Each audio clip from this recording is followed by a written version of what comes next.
I'm Shannon Martin. Tonight, survivors and family of those who died in the Yonge Street van attack are back in court tomorrow.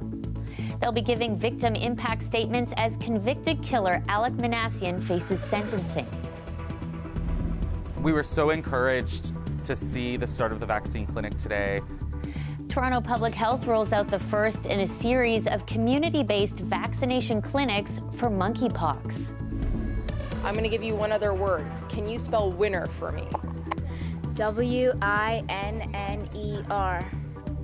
And it's the return of in-person spelling bees. We'll introduce you to an 11-year-old superstar from Markham. This is CBC Late Night News.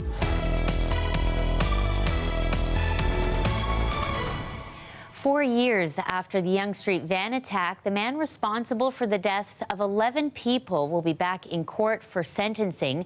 Alek Minassian was convicted of 10 counts of first-degree murder last year. An 11th person died last fall after he was convicted. There have been some delays in reaching sentencing.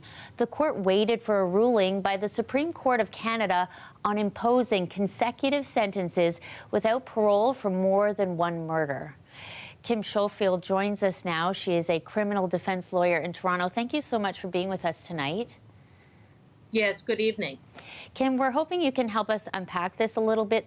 Why the judge in this case wanted to wait on the Supreme Court ruling and how it impacts what we could see with sentencing. Right.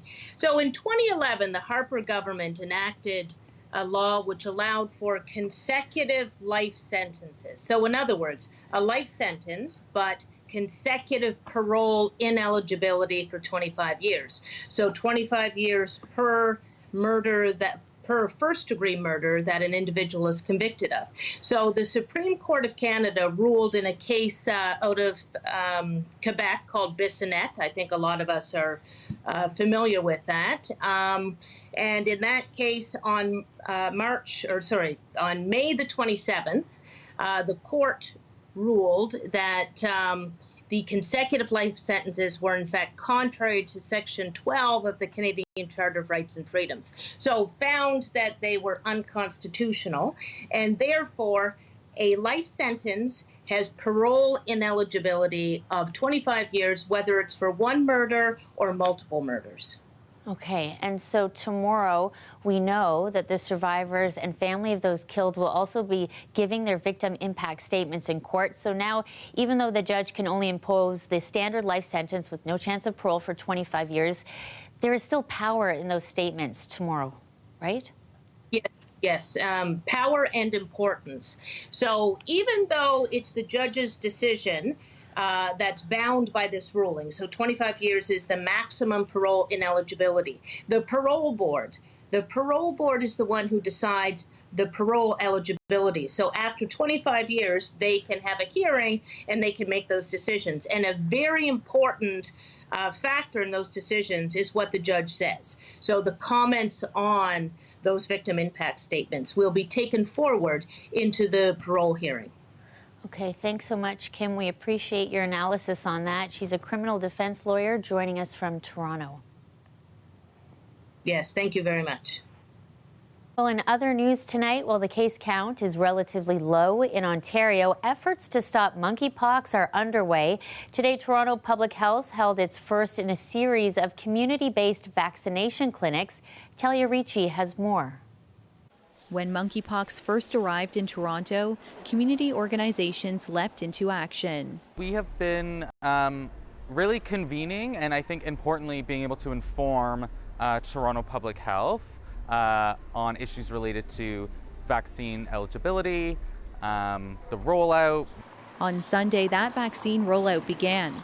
The first shots going to people who work in bathhouses. We were so encouraged to see the start of the vaccine clinic today at the bathhouse as really a space where information is shared, where education and awareness happens. Vaccination efforts are well underway in Quebec. We're close to 2,000 vaccines given in Quebec so far. Monkeypox symptoms can include fever and muscle aches, and a rash that may spread all over the body but also might not. Health officials say the majority of cases being reported have been among men who have sex with men, though the virus can spread to anyone who has had close physical contact with an infected person. I'm part of a demographic that's more at risk of catching the disease and perhaps spread it, so I felt like it was a citizen's duty to get vaccinated. And at the moment, there is still a window of opportunity to prevent the onward spread of monkeypox in those who are at highest risk right now. With Pride Month in full swing, Dane Griffiths says events and parties will be used to share information. I don't think it's worry, but folks are definitely paying attention. Obviously, one of the biggest concerns was related to stigma. And as a community, we've experienced a lot of stigma and discrimination throughout our history. Here in Toronto, Public Health says there will be several more vaccine clinics happening in the coming weeks to vaccinate those who have had close contact with someone who tested positive for the virus and people who are at higher risk of being exposed. Talia Ricci, CBC News, Toronto. To Ottawa next, where police continue to investigate what led to a lockdown on Parliament Hill. You saw it here first last night. Parliament Hill was evacuated. Nearby streets were shut down for about 3 hours after a tip about a potential threat came in from the Canada Border Services Agency. Police say they located 2 people and 2 vehicles of interest. No arrests or charges have been announced so far. The RCMP said today there's no threat to the people of Ottawa or Parliament Hill. Well, to the U.S., where after decades of mass shootings, outcry and protest, regulations on guns may be on the way. A group of senators from both parties say they've agreed to a limited deal. Magda Gebrselassie is in Washington tonight. While tens of thousands of Americans marched against gun violence this weekend, I'm a teacher and I do not want to have to worry about guns in our classroom. A bipartisan group of senators worked to come to an agreement on gun restrictions. The scope narrow, but if passed into law, advocates say it would be the first significant gun reform in decades. On the table, strengthening background checks for gun buyers under 21, including searching juvenile records, funding for mental health programs and school security, and a grant program to encourage all states to put red flag laws into place. Those laws allow police to take guns away from someone deemed to be a danger to themselves or others by a judge. Modest moves, but a Democrat senator in the group said getting a deal that could actually get passed was the goal. To deliver literally nothing again was just too hard a prospect to contemplate. Parkland school shooting survivor David Hogg applauds the effort. But if this stops the next Parkland from happening, or even just one more Parkland from happening, or one more shooting from happening, it's progress. What's not in the deal? Increasing the minimum age to buy some semi-automatic rifles to 21 across the country, and no ban on assault weapons. And so after the massacres in Buffalo and Uvalde, Texas, and on the 6th anniversary of the mass shooting at a gay club in Orlando, it's not enough for some. You don't need weapons of war that can just mow down school children or concert goers or people at a nightclub. I mean, this is just, it just shouldn't be the way this country is. President Joe Biden also wished there was more, but supports the agreement. Each day that passes, more children are killed in this country, he said. The sooner it comes to my desk, the sooner I can sign it, and the sooner we can use these measures to save lives. But first, senators will need to hammer out the details, and Congress will need to vote to pass it. Magda Gebrselassie, CBC News, Washington. Closer to home this morning, city workers with Toronto police on standby cleared an encampment from Clarence Park. I've made the point many times that, encampments are unsafe, they're unhealthy, and they're illegal. And we've made strenuous efforts in all of these different locations to find indoor housing for the people affected who are experiencing homelessness, and those efforts will continue. According to the city, the 8 tents they cleared were unoccupied. They say only 4 people were living in the park, but one advocate says that number is at least 6 people. Police directed questions about the encampment clearing to the city, saying officers were in the park but did not clear tents. The city says encampments are not allowed in city parks, according to park bylaws. The federal government has suspended mandatory random COVID testing at airports until the end of June, but some experts say more measures will be needed to battle delays. As we begin to open borders, as people now begin to travel a lot more, the challenge that we're having in our industry is that we lack personnel, and where we're lacking the most resources are in the areas of security and immigration personnel. Nearly 500,000 international flight passengers were held up at Toronto Pearson in May. Earlier this week, the federal government announced 850 new agents will be hired across the country. The goal to smooth out those issues before the busy summer travel season.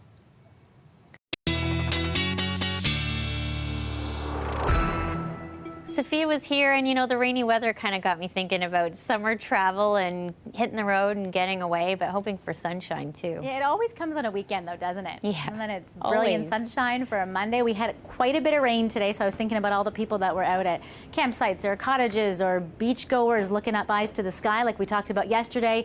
The atmosphere has calmed down. We got a ton of rain in Niagara and in cottage country, but high pressure is in place, and really we're in for a pretty stellar Monday, Tuesday, and Wednesday for this upcoming work week that will feature pretty bang on seasonal values and plenty of sunshine. But part one of our story begins stateside for some storms that we could be seeing Monday overnight. Intense heat stateside, millions of Americans under heat alerts right now, and an active boundary is looking to form right on top of us in between kind of the normal seasonal values and all that heat stateside. And it's Monday overnight into pre-dawn Tuesday that a big cluster of storms is expected in southwestern Ontario. Mesoscale convective systems, basically some big words for some long duration, large area covering type storms that won't get dampened by the dark of night. So we're talking Windsor, Chatham, Sarnia to London, maybe the western edge of the GTA.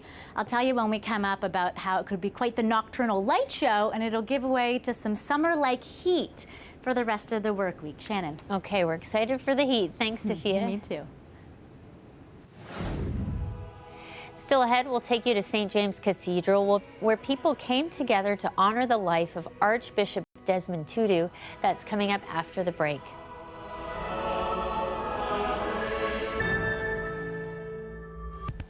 Welcome back. The names of 21 fallen firefighters were added to the Toronto Memorial Honor Roll today.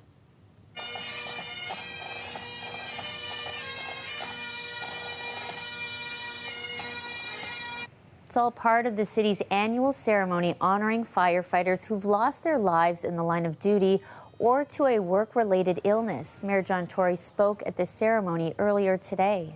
And you know, I think we often come to take for granted the presence of first responders who answer calls when those of us who are citizens, residents of the city of Toronto are in our most vulnerable hours. And sometimes, whether it's immediately or over time, that results in a sacrifice of a profound nature that we can hardly imagine. He says a total of 319 firefighters have died in the line of duty since 1848. Well, a gathering tonight in Toronto celebrating the incredible life of service and activism of Archbishop Desmond Tutu. Dale Manukduk takes us there. I remember the very day that Nelson Mandela came out, and the Archbishop is one of those people who stand in that rare space of love. Honorary member of the Order of Canada Jackie Richardson was one of many who attended Archbishop Desmond Tutu's memorial at St. James Cathedral. Rest in peace, Archbishop Tutu. She marvels at how Tutu stepped in for Mandela as an anti-apartheid leader and then stepped right back when it was time. What does that say about a man? It just gives me goosebumps just to even think about that character. Reverend Michael Battle, who traveled from New York to deliver the homily, knows the depths of Tutu's character personally. He's been through many of the rites of passage in my life, ordaining me a priest, performing my wife and I's marriage, baptizing our children. So much a part of my life has been with the Arch. Battle also lived with him for 2 years around the time of South Africa's first democratic election. A man of deep integrity and authenticity behind the scenes, and that kind of confluence between public witness and private witness is rare. And our country is sliding into a morass of bloodshed and chaos. In 1986, Tutu addressed the Ontario legislature, calling for international action. He was often a guy who dealt with very difficult, weighty matters with much passion and humor. So his humor was something that made our suffering lighter. Those who knew him say he leaves behind a legacy of truth and reconciliation, authenticity, and friendship. Dale Manukduk, CBC News, Toronto. Well, it is a devastating disease affecting more than 3,000 Canadians, but today Torontonians rallied in the cold and wet for the Walk to End ALS. It's a testament to the perseverance of people with ALS and their loved ones. I mean, this is a terrible disease that is paralyzing. It affects speech, swallowing, eventually breathing. And so you can only imagine that those are the type of people that are going to come out and do everything they can to support ALS in the rain as well. Hundreds participated in the walk, the first time it's happened in person since 2019. It was one of just many events happening across the province to raise money for ALS, also known as Lou Gehrig's disease. The fundraising goal for the Toronto Walk is $150,000, with $1.9 million expected to be raised across Ontario. One Toronto team alone raised $30,000 in honor of a man recently diagnosed. This all started really with my wife and my son trying to find something positive to do in something that seemed kind of dark, and they really took this on their shoulders. So they got a bunch of my friends to sort of join this team, and they've just put so much work, passion, and energy into it. So to have them here and really get to see my son, I think, see what's possible when you put in work and you embrace hope is really special to see. This is a really nice, proud moment for me. 60% of the money raised will go towards community-based support for people affected by ALS. The other 40% towards research. There is currently no cure for ALS. The RBC Canadian Open golf tournament ended today in Etobicoke with the defending champ keeping his title. Oh yeah, Rory McIlroy defends his title. You know, I think after COVID and everything, I needed a complete reset. Sort of rededicated myself to the game a little bit, sort of realized what made me happy, and this makes me happy. That's Rory McIlroy. He won the 2019 Canadian Open, his first ever professional event in Canada. The championship was canceled the last 2 years because of the pandemic, making the Irishman a back-to-back champion. And Ontario native Brooke Henderson taking the ShopRite LPGA Classic title. She started the day in 9th place.